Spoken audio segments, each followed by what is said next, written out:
What if you were punished? Not for what you did, but for what someone decided you looked like. In a peaceful American suburb, a 13-year-old boy was just trying to get home. Backpack bouncing, earbuds in, dreams dancing in his head, until a car door flew open, until a stranger screamed, until a lie almost stole his future. This isn't just a story about a fall. It's a story about bias, about truth, about a mother who refused to let silence speak louder than justice. Stay with us, because how this ends isn't how it began. It was late afternoon in the quiet suburb of Maple Ridge. The air was warm, thick with spring, and everything about the neighborhood looked like it had been lifted from a catalog. Pristine lawns, pastel mailboxes, fluttering flags, and that familiar sound of wind chimes clinking on porches. Peaceful, predictable, almost too perfect. Down one of those winding streets, Olivewood Drive, a 13-year-old boy named Jalen Carter was riding his bike home from school. His silver bike glinted in the sun, his red backpack bouncing slightly against his shoulder as he pedaled slow and steady.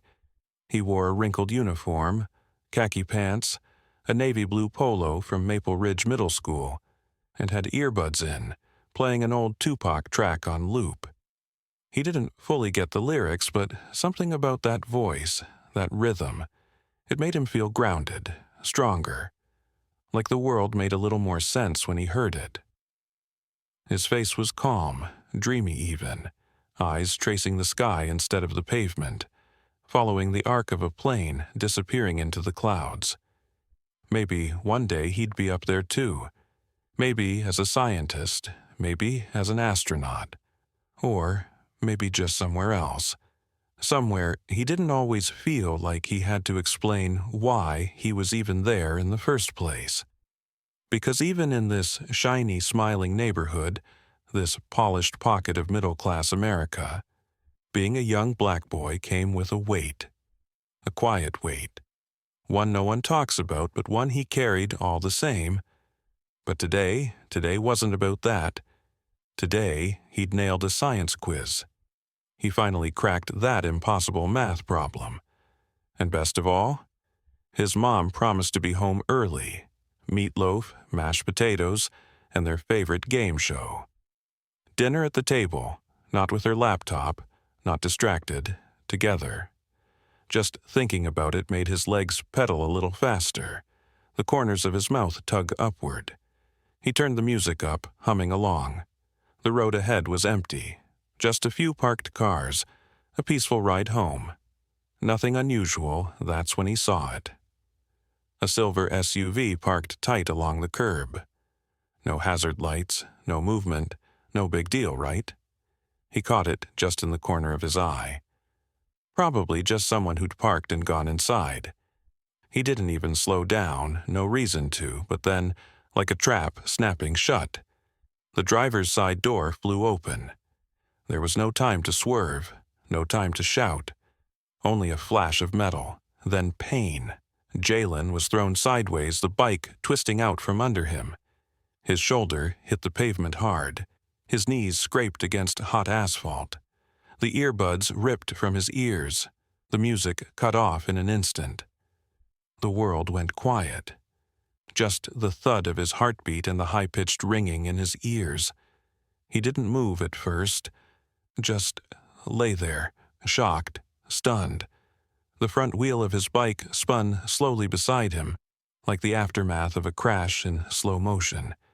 He sat up, wincing, brushing gravel from his palms.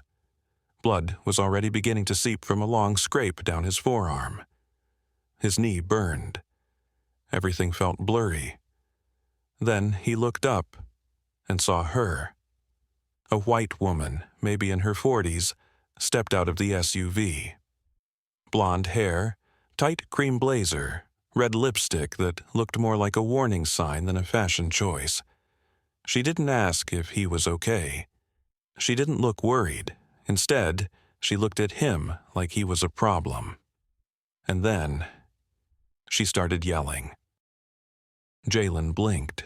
still trying to register what had just happened. The sting in his palms, the throb in his knees, it all came in waves. But even through the pain, he could feel the heat of her glare. The woman stepped around her open door, heels clacking against the pavement with sharp precision.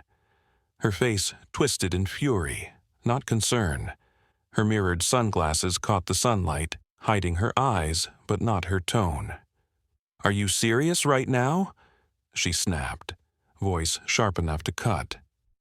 Jalen opened his mouth, but nothing came out. She stormed closer, pointing at a barely visible scuff near the edge of her door. "You scratched my car. This is a brand new Lexus." Jalen glanced from the faint mark to his bleeding knee. I didn't see you open it. I was just riding, and, oh, please." She cut him off with a dismissive wave. Her hand, manicured to perfection, now held her sunglasses like a weapon. "Don't act innocent. You weren't watching where you were going. Typical. Always causing trouble, then acting like a victim." Her words hit harder than the fall. Not just because of what she said, but how she said it. Like he wasn't just a kid who fell off a bike, but something worse. He stood up slowly, brushing dust off his pants. "Ma'am, I'm sorry if there's a mark on your car, but—" "Don't ma'am me," she snapped, stepping forward, finger aimed straight at his chest. "You think I don't know how this works? You kids ride into parked cars, claim injury, then try to sue. You expect people to just give you money. I've seen the videos, I've read the stories." Jalen's heart started racing again. Not from the fall this time, but from something else. A kind of fear that crawled up from his gut and settled in his chest. "I wasn't trying to scam anyone, I was just going home. I didn't see the door." "Liar," she hissed. "You think just because you're a kid and black that people won't question you? That I won't?" He didn't know what to say. His mouth opened, but no sound came out. He felt like the air had been pulled from his lungs. She was dialing her phone now, hands trembling. Whether from rage or performance, he couldn't tell. "I'm calling the police. You're not walking away from this. You hit my car. You scared me. You made me feel unsafe." "No, please," Jalen said, panic in his voice. "Can I call my mom? She'll explain everything. Oh, let me guess." She cut in with a laugh. "Your mom's a lawyer, a doctor, I don't care. You don't get to damage my property and walk away because mommy is important." Jalen backed up a step. The words she used, threatened, aggressive, unsafe, they weren't just words. They were loaded, dangerous. And deep down, he knew exactly what they could lead to. "I wasn't yelling," he whispered. "I wasn't even yelling." But she was already speaking to dispatch, her voice full of urgency and indignation. "Yes, I need an officer here immediately. Young male, African American, probably around 13. He just slammed his bike into my vehicle. He's yelling, getting aggressive. I'm alone. I feel unsafe." Click. Call ended. She crossed her arms, standing tall in her heels like she'd won something. "You're going to learn actions have consequences," she said coldly. Jalen stood frozen. His scraped palms clenched into fists, not from anger, from helplessness. And then, the sirens began. The sirens grew louder, closer, until a black and white patrol SUV skidded around the corner and rolled to a stop just feet away. Brakes hissed. A door swung open. Out stepped Officer Brent Wallace, mid-40s, broad build, buzz cut, and a jaw clenched like it had been carved from stone. His mirrored sunglasses hid his eyes, but not his posture. Stiff, ready, already on alert. Before he could even take a full look around, the woman pointed. "There he is. That's him," she said breathlessly, as if she'd just escaped a mugging. He came flying down the street and slammed into my car. Then he started yelling. It was terrifying. I didn't know what he was going to do.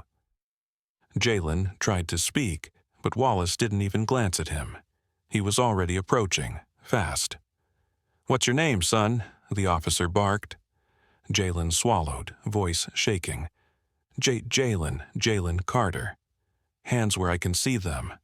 "What? I said hands up now." Jalen raised his hands, his scraped palms stinging in the sun. His voice cracked. "Please, can I just call my mom first?" "She needs to be here. She'll explain." "You can explain at the station," Wallace replied, already reaching for the cuffs. "You're being detained for damage to private property and for threatening behavior." Jalen's breath caught in his throat. "I didn't threaten anyone." She opened the door into me. I wasn't even going fast. "Keep your hands where they are," Wallace snapped. "I'm not resisting, I swear," Jalen pleaded. "I just want to go home." The cold metal clicked around his wrists. Too tight. Unforgiving. Final.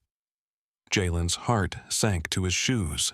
His body stung all over, from pain, from shame, from fear. This couldn't be happening. Not here. Not in broad daylight. Not when he was the one who got hurt. He could feel the heat of stares from windows, behind fences, across driveways. Silent witnesses to his humiliation. No one moved. No one spoke. The woman, now standing with arms folded like a satisfied judge, muttered just loud enough for him to hear. "Maybe next time you'll think twice before trying to scam people. You kids always act innocent until someone holds you accountable." You kids. Jalen's jaw clenched. His knees felt weak. She didn't even see him as a person, just another stereotype in her perfectly packaged world.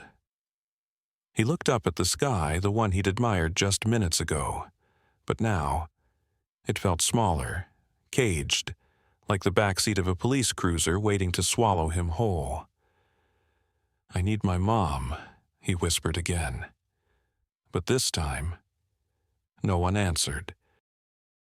Just as Officer Wallace turned to guide Jalen toward the patrol car, a deep hum echoed from down the street. The smooth, purposeful growl of an engine. A black luxury SUV rounded the corner and pulled up fast, stopping with precision against the curb. The door opened. She didn't run. She didn't shout. She walked. Commanding. Controlled. Every stride a statement. Dr. Camille Carter, mayor of Maple Ridge, and Jalen's mother, stepped out of the vehicle. Her tailored navy blazer moved like armor over her shoulders. Her hair, styled in a clean twist, didn't shift in the wind. Her eyes, focused, intense. Jalen turned, cuffed and shaking, his breath catching in his throat. "Mom." Camille's eyes went straight to the metal binding his wrists, then to the blood on his arm, and finally to Officer Wallace. Her voice was calm like the still air before a storm. "Why is my son in handcuffs?" Wallace stiffened. "Mayor Carter, I didn't ask if you recognized me," she cut in. "I asked why my bleeding, unarmed son is cuffed in broad daylight while the person responsible for this incident is over there checking her bumper like it's made of gold." "She called it in," Wallace said, suddenly on defense. "Claimed he hit her vehicle and became confrontational. I responded accordingly." "And you believed her?" Camille asked, voice razor-sharp without ever rising. Without asking a single question, without assessing the scene, without noting the bruises on his body. The silence that followed was heavier than sirens. The woman, still standing smugly near her Lexus, folded her arms and stepped forward. I felt threatened. That's all that matters. He flew into my car like a missile. Then he tried to guilt-trip me. These kids know how to work the system. Camille turned to her. "These kids? Do you mean children? Or do you mean young black boys who dare exist near your car without permission?" The woman rolled her eyes. "Don't twist my words. I don't see color." "No," Camille said flatly. "You see threat." Jalen stood behind his mother, shoulders trembling less now. There was something grounding about her presence, not just because she was the mayor, but because she was his mom. And she was fighting. Not with panic, not with pleading, with power. "I want those cuffs removed," she said. Wallace hesitated, then moved. Slowly, methodically, the cuffs clicked open. Jalen rubbed his wrists, red and raw, and stepped closer to his mother like a soldier returning to base. Camille didn't stop there. "I also want all traffic camera footage from the last 15 minutes pulled immediately. If my son is being accused of something, we're going to do this right. Full transparency, no guesswork." Wallace nodded. "Yes, ma'am." "And Officer Wallace?" she added, locking eyes with him. "I'll be filing a formal complaint regarding your handling of this call." The woman gasped. "Are you kidding me? You people always make everything about race." Camille looked her dead in the eye, a calm smile curling at the edge of her lips. But it never touched her eyes. And people like you always pretend it isn't. Before anyone could speak again, a voice called out from nearby. "Excuse me." All eyes turned. From a shaded bench beneath a tree, a young man stood up. Mid-20s maybe, worn sneakers, plain hoodie, skin the color of warm bronze. He hadn't said a word this whole time, but he'd been watching. Now he stepped forward calmly, holding up his phone. "I got the whole thing on video," he said, voice even, grounded. From the moment she opened the door into him. Camille turned to him, steady and sharp. "You recorded it?" He nodded. Thought someone might need the truth. He handed the phone to Officer Wallace. Everyone fell silent. Wallace tapped play. His jaw tightened as he watched. The footage was clear. Jalen biking calmly, the door flinging open, the crash, the yelling, all one-sided.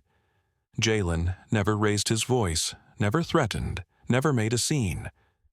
Then came the part that made Wallace visibly flinch. The woman's voice on the 911 call, lying, fabricating. Every word she used painted a different scene than what had happened. Aggressive, hostile, threatening. None of it matched the video. When it ended, Wallace lowered the phone slowly. I was wrong," he said quietly. "I shouldn't have cuffed him. I acted on assumption." Camille's voice cut through him like steel. "Number you acted on bias." Wallace nodded once, small, almost imperceptible, but real. "I'll update the report, every detail.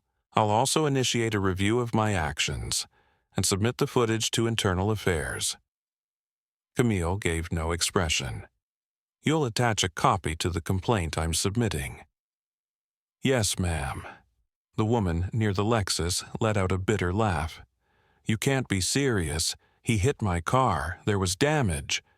"There was no damage," Wallace replied, firm this time. "I checked. Not a single scratch." The woman opened her mouth, then closed it. For once, she had no script left. Jalen stood beside his mother, his chest still tight, but his breath finally beginning to slow. He looked at the man who had recorded everything. Not a friend, not a neighbor, just a stranger who had chosen truth. "Thank you," Jalen whispered. The man nodded, then quietly returned to his bench, slipping the phone back in his pocket like it was just another ordinary day. But Jalen knew it wasn't. The video would spread like wildfire. By sunset, it would be online, TikTok, Twitter, YouTube, clipped and shared under hashtags like #Justice for Jalen and #He was just riding home. By morning, it would reach every news outlet. And by then, it'd be too late for anyone to rewrite what happened. Within 24 hours, Officer Brent Wallace was placed on administrative leave pending investigation. The video, paired with his own admission of misconduct, left no room for spin. Camille didn't celebrate. She didn't need to. She filed the complaint, pressed for policy reviews, and made sure the footage reached the right hands. Not because she was the mayor, but because she was a mother who refused to let silence win. As for the woman, Helena Vaughn, owner of a boutique in downtown Maple Ridge, she faced charges for filing a false police report and obstruction. Her business's online presence became a battlefield of outrage. Review after review called for accountability. Not about clothing, about character. But none of that mattered to Jalen, not really. What mattered was sitting in the passenger seat of his mom's SUV later that evening. Bandages on his palms, faint red lines on his wrists, and the warmth of safety slowly settling back into his chest. They didn't talk much at first. The ride was quiet, headlights gliding over the familiar streets. Camille finally asked, "How's the knee?" Jalen shrugged. "It hurts, but I'm okay." She nodded once. "You stayed calm, you were brave." He looked out the window. "I wasn't calm, I was terrified." Camille's voice softened. "Being scared doesn't make you weak. It means you understood what could have happened, and still stood your ground." Jalen didn't reply. He just stared at the houses passing by, same sidewalks, same mailboxes, but somehow everything looked different now, sharper. "I kept thinking," he whispered, "what if you hadn't answered your phone? What if you hadn't come?" "But I did," she said, her hand briefly resting on his arm, "and I always will." They pulled into the driveway. Their home sat in quiet stillness, like it had been holding its breath until they returned. Inside, the oven beeped softly. The meatloaf she'd started before the call was still warm. The potatoes reheated. The kitchen felt like home again. They ate in silence, not because there was nothing to say, but because sometimes peace is the statement. Later, Jalen stepped outside onto the porch. The sky was fading into night. Stars began to appear, faint, hesitant, but there. Camille joined him, wrapping a sweater around her shoulders. "Want to sit?" He nodded. They sat together on the steps, shoulders touching, eyes on the sky. After a while, Jalen asked quietly, "Do you think people will forget?" "Some will," Camille said. "But the ones who matter won't. And more importantly, you won't." Jalen nodded slowly. "It just sucks that it even happened." Camille didn't try to argue with that. "It does, and it shouldn't have. But you stood in truth, and the truth stood with you." Jalen exhaled, not a deep breath, but a real one. He looked up at the stars again, no longer distant, no longer silent, and then he said something he didn't expect to say. "Maybe justice is like the stars. You don't always see it, but it's always there, waiting to shine." Camille smiled. "Exactly." And beneath the quiet sky of Maple Ridge, mother and son sat side by side, not healed, not over it, but together. And sometimes that's where justice begins. If this story moved you, don't forget to hit like, subscribe, and turn on the notification bell so you never miss a story that matters. Because sometimes truth doesn't yell, it just waits to shine.